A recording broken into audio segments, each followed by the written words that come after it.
Bibles to the gospel that has been recorded by Matthew.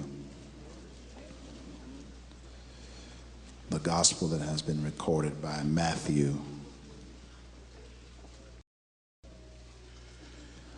I want to summon your senses and invite your intellect to chapter number 9.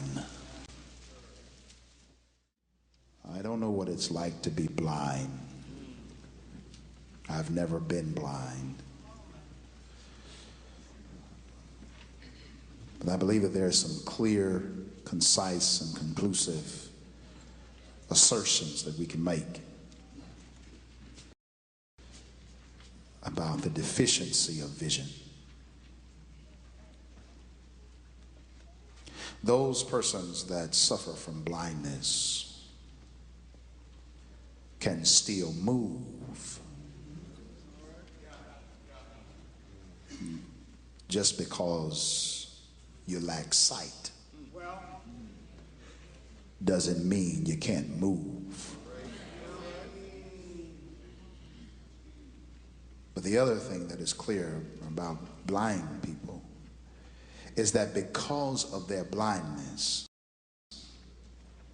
they have movement, but not direction.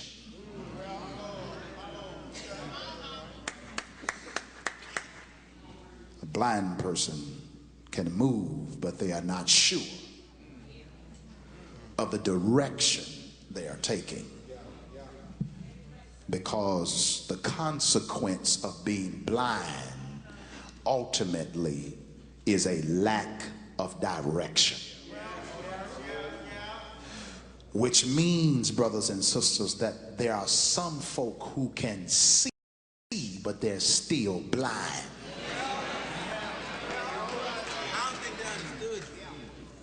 They can move, but have no sense, help me preach it, of direction.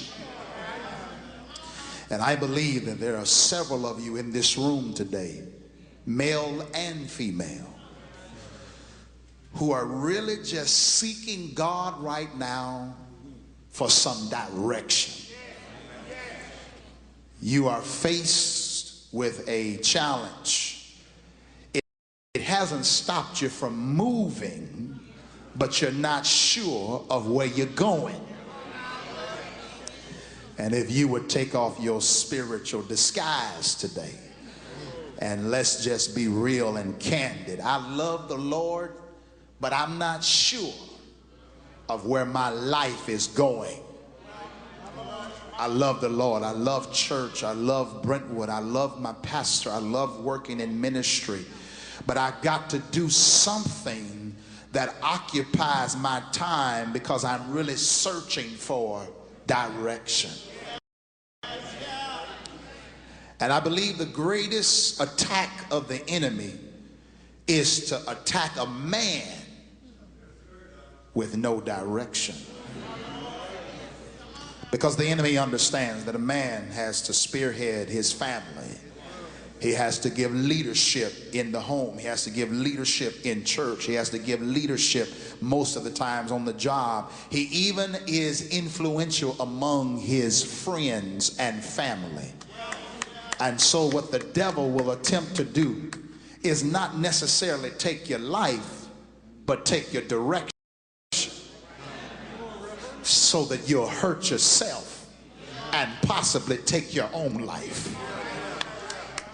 There is a discipline discovered in the discourse of Matthew chapter 9 that will help us to still have a sense that we're with the Lord in dark times where we have no direction.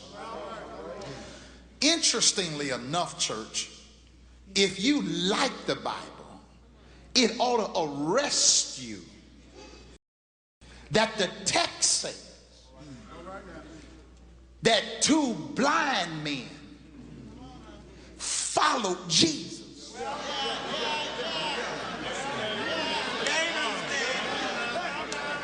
If you can read the Bible, something ought to pinch you when you read two blind men followed Jesus. It is interesting to note that two men who are only familiar with darkness are behind the light.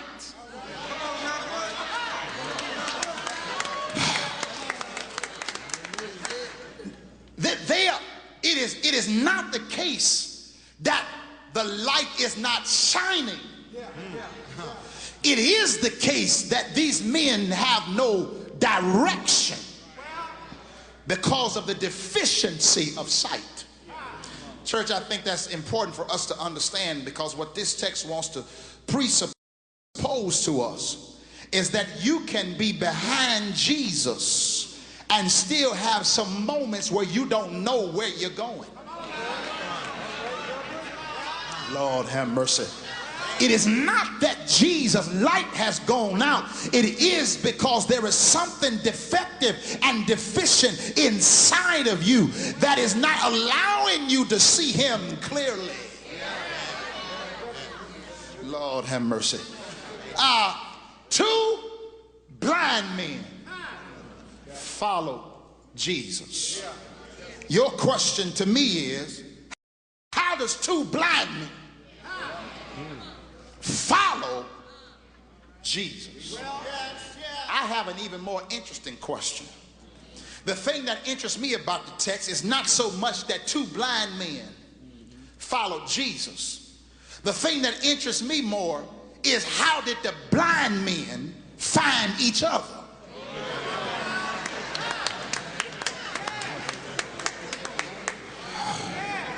I want to submit, church, is that when you are walking in a dark time, the first thing you need to do is examine your partnerships. Because the text clearly wants to suggest that the men are blind, which means they cannot see each other, let alone see Jesus. How do they come together? They are associated because of their mutual defect. And the thing I need to tell somebody in Brentwood this morning is that you need to be careful who your partners are, because they may reveal what's wrong with you. Preach, Pastor Morgan. You got to be careful who your partners are, because who you hang with reveals what's defective in your own life. And I don't know about you, but I got too much wrong with me for somebody else to be revealing what's wrong with me. I don't need to be with somebody else that's blind.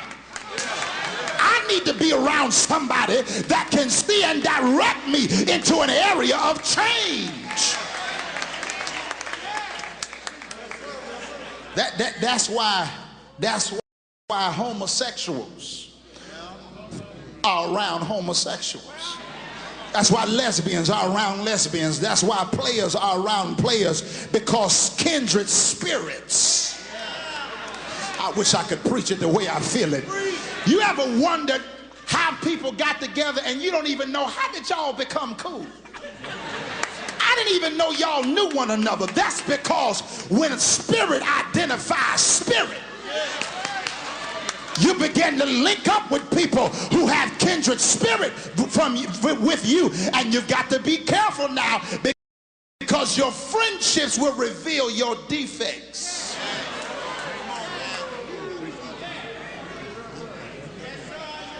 Listen, if you want a real friend, this is the friend test. Tell somebody, this is the friend test. You need a friend that can check you and cover you at the same time. Yeah. You don't just need a friend that will confirm your carnality and celebrate what's wrong with you. You need somebody that will check you and then cover you at the same time.